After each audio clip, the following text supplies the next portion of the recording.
Now, Prabhupada doesn't even comment whether they were tasty or not. We can understand dry leaves don't make a very good feast.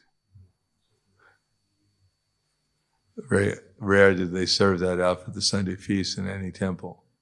Dry leaves that fell from a tree. Although they were organic, still, it was quite austere, every 6th day eating some dry leaves. And then, in order to further his austerity, in order to increase his challenge and his meditation on Vishnu, he wasn't doing it simply to be austere, because the less we engage in sense gratification, the easier it is to fix the mind upon Krishna.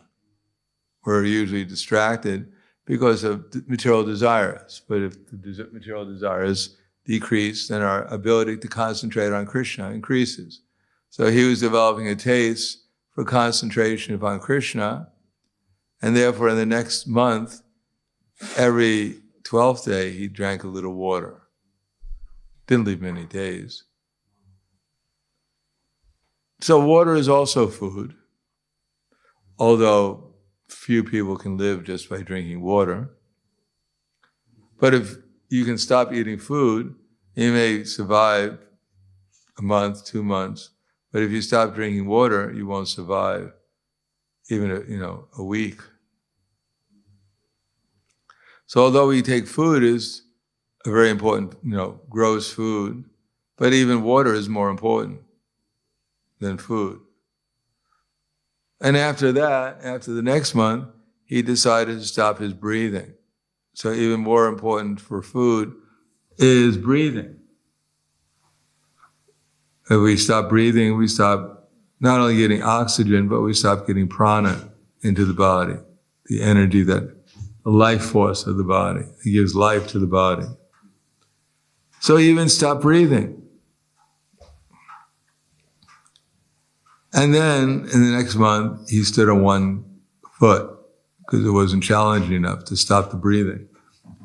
So he just stood on 1 foot, meditating on Vishnu the whole time. Obviously, you really have to, if you try and stand on 1 foot, you have to concentrate. You can't try to chant your japa and stand on 1 foot. Very difficult. It's difficult chanting japa anyhow and concentrate. But to try and keep your balance on 1 foot for a whole month is quite a challenge, especially when you haven't eaten anything. You haven't drunken anything. You're not even breathing. You're just standing on 1 foot. You really have to concentrate. But he was concentrating on Vishnu, so he was fully conscious, and he was able to maintain standing 1 foot. So breath is even a more important food, without which we can't, for most of us, we won't last for a few minutes. But we take these things for granted. Now, if we were living in a place like Tokyo, where you have to, just like when I grew up, the water in the tap, it was in New York City, was clean. You could probably, it was drinkable. It was some of the best water in America.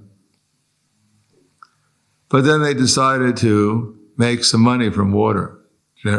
Anyone who's a businessman tries to make money somehow or another. So they started to sell water on the street, and everyone laughed. Why would anyone want to buy water on the street? I remember the first time I put in my quarter to get some water just to see how the machine, and I discovered that you had to bring a bottle with you or a container. So the water came, but it all just spilled out. No one would ever conceive that people in the future, bottled water would be a big business. Now, later on, if you go nowadays, if you go to Tokyo, the air is so poor that people actually have to buy oxygen on the streets sometimes. Now, if someone set up an oxygen business on the streets of downtown Ljubljana, it probably won't get so many customers right now, but it may be a future enterprise. Get into the business early. before the air quality becomes so poor that people can't even breathe anymore. Because nowadays they say this, one of the effects of a severe case of coronavirus is they're very difficult to breathe, and therefore oxygen is in demand. They don't have enough. Some places they haven't distributed, or they don't have enough respiratory devices so that people can breathe in oxygen. In any case, this is food, and generally these things are valuable, and they're considered to be, well, important.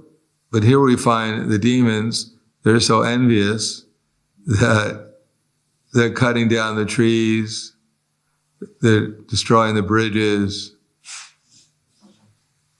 and they're doing everything necessary to make everyone else's life miserable.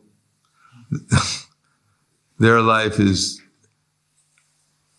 excited by making other people's life miserable.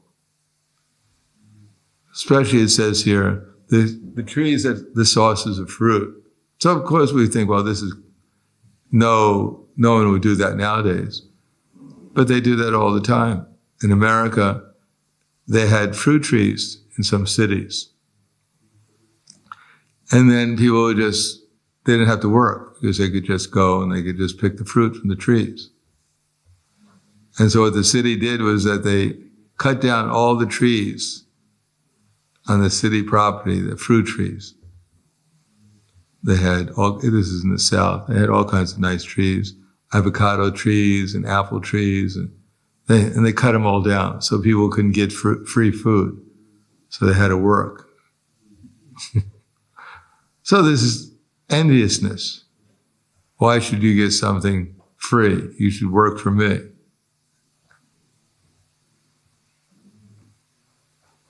And even nowadays we find this genetically modified food contaminates all the other food. Genetically modified food, and they did experiments in France, they showed that it actually causes cancer in rats. And therefore it's carcinogenic, including within people. But it's the most widely distributed chemical in the world nowadays. It's found in everyone practically. Even the polar bears have it. And they don't eat genetically modified food. But they get it, well, I guess they get it from the fish. So they're creating food, which looks like food, but it's actually not food. It's not very healthy food. Simply to exploit people, to make some profit from them.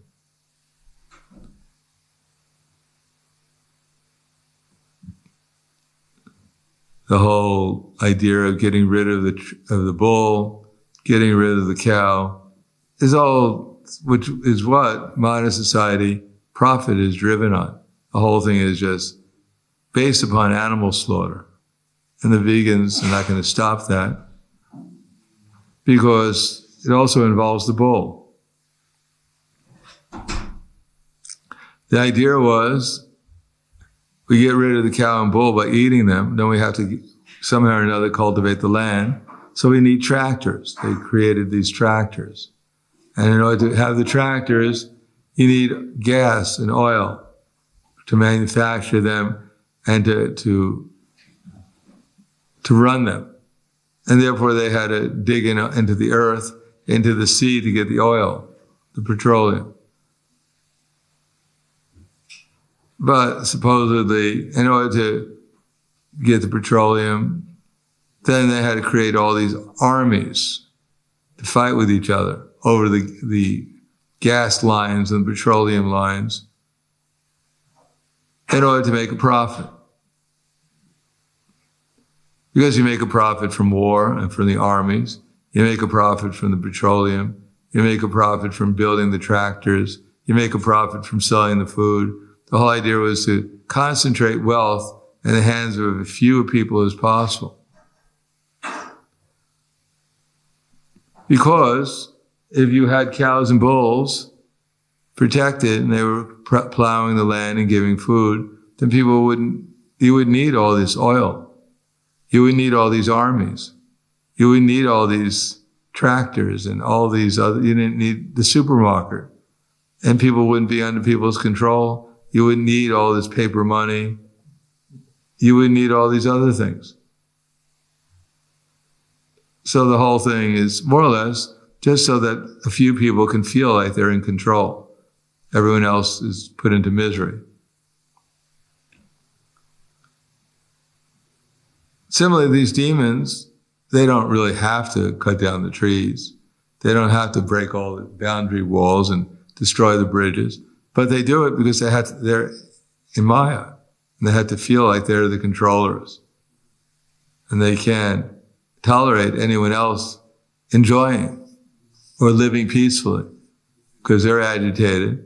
Therefore, they have to agitate everyone else.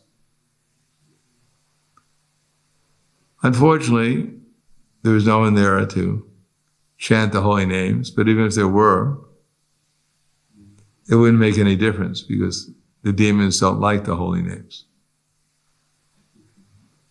In any case, this is Krishna's arrangement, because ultimately, without the disturbance of the demons, then Krishna doesn't appear. And without Krishna appearing, then we wouldn't have Srimad Bhagavatam. So Krishna arranges these things so we can actually hear about his glories and his different incarnations. And because Jagna Shishtash Nashanto, or Jagnatat Kamano Nyatra, Loko Yam Kamara Vandanai, Tadartam Apikontiya Mukta Sangha Samachara. That work done as a sacrifice for Vishnu has to be performed, otherwise work binds one to this material world. Perform prescribed duties for his satisfaction, O son of Kunti. In this way you'll always remain unattached and free from bondage. In other words, without the demons coming and creating disturbance, then there's no reason for the devotees to take shelter of Krishna in this world. So Krishna arranges the demons to wake up the devotees. So they take shelter of him, and he can come and save them, and therefore when he saves them, then the relationship between the devotees and Krishna becomes more intimate. So in one sense, the demons are also helping people progress in devotional service. But only a few of them, like Hiranyakashipu. Of course, Lord Nrsimhadev was very kind. He killed not only Hiranyakashipu, but he killed thousands of the demons also. Hiranyakashipu was so powerful that the demigods were afraid of him. And Lord Nrsimhadev, he bifurcated Hiranyakashipu, although he had a body which could withstand the thunderbolt of Indra. But Nrsimhadev simply ripped him apart, and still his friends had no intelligence, and therefore they attacked Nrsimhadev. They were insignificant compared to Hiranyakashipu, and still, because they lost their intelligence, therefore they tried to attack Nrsimhadev, and they got ripped apart by their good fortune. They took advantage of the incarnation, but in an unfavorable way, of course. Therefore, we should understand that everything that goes on in the material world is either an opportunity for the devotees to take shelter of Krishna, or for the demons to inspire the devotees to take shelter of Krishna. There's nothing else going on in the material world.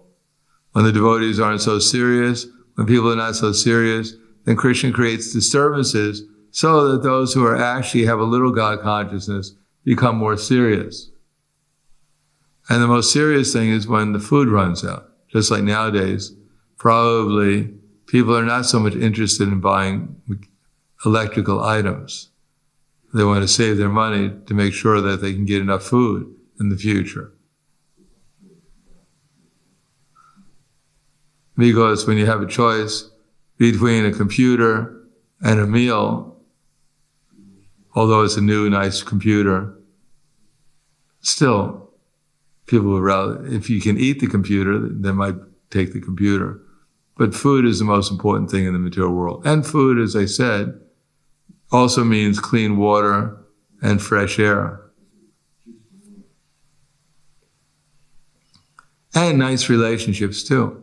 Without food for the mind, food for the intelligence, then the living entity can't be satisfied either.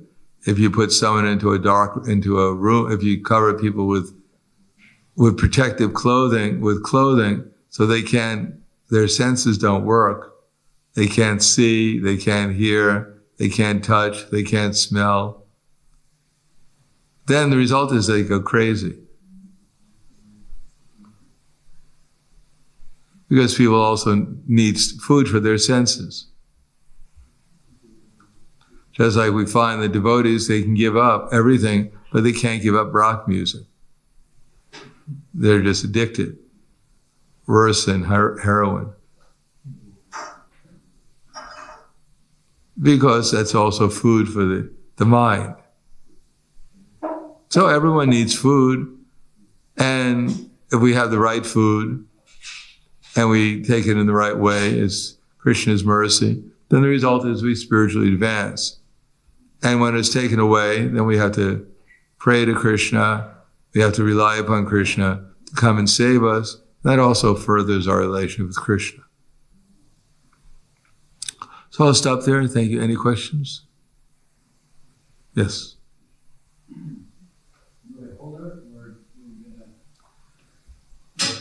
No, you're worthy. If you holler, then they'll give you the microphone.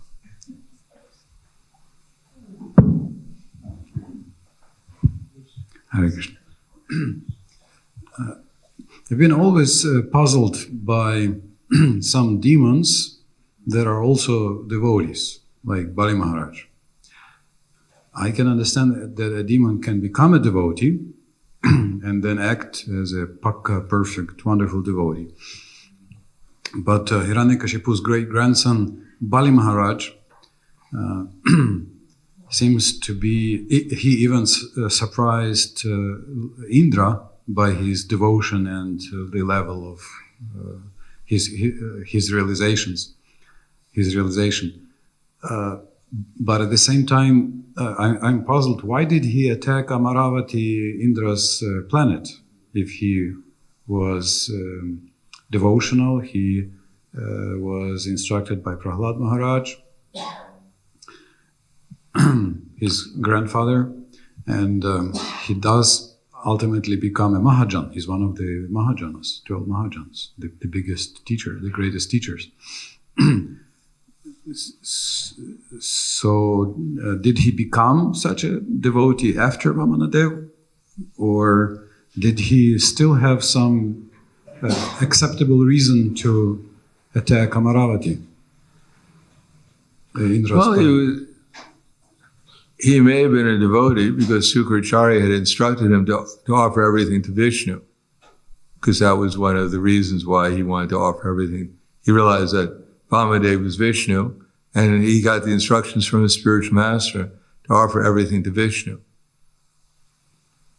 But at the same time, well, we have a number of things. One of the things is that Indra offended his spiritual master. Therefore, his status as a devotee had diminished. You can't offend your spiritual master and still be a devotee. So somehow or another, Krishna arranged it so that someone came and woke up Indra.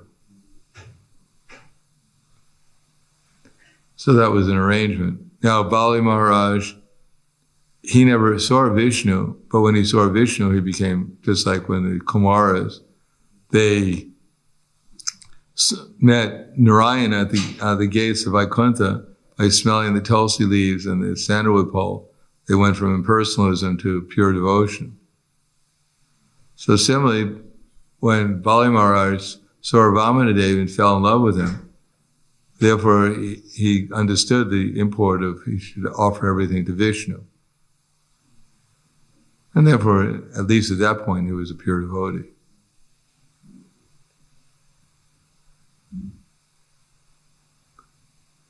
Anything else? Yes. Okay. as far as I understand, Tokyo has one of the cleanest air qualities, levels of air quality in the world now. In the 80s, they had oxygen bars and oxygen cans and everything. My understanding is that because as devotees we do chant Hare Krishna, then the demigods, whoever is in charge, they give somebody an idea. So we had this, who was it, Celia inviting the catalyzer? They invented a catalyzer for the cars. So the cars get cleaner and cleaner. The exhaust becomes cleaner and cleaner. I've been also almost like a witness of New Delhi being super polluted when I came, like 20 years ago plus. And then in the beginning of the noughties or 2000s, it became green and clean. It was actually very pleasant. And on seeing Delhi has some of the worst air quality. Now it again went to the bottom of the worst in the world. Yeah. What I'm saying, it goes in waves, and my favorite theory is if we chant, preach, distribute, and also behave as proper devotees, then the demigods and Krishna, Mother Nature, Durga, everybody, they can give us a new lease of whatever. Yeah, of course. Yes, Krishna make everything perfect in a moment if he wanted to. But the material nature harasses us or even tortures us to inspire us to take shelter of Krishna. Otherwise, there's no impetus to do it. All right, thank you very much. Grantaraj Srimad Bhagavatam Ki Jai, Srila Prabhupada Ki Jai, Gaur Premanande.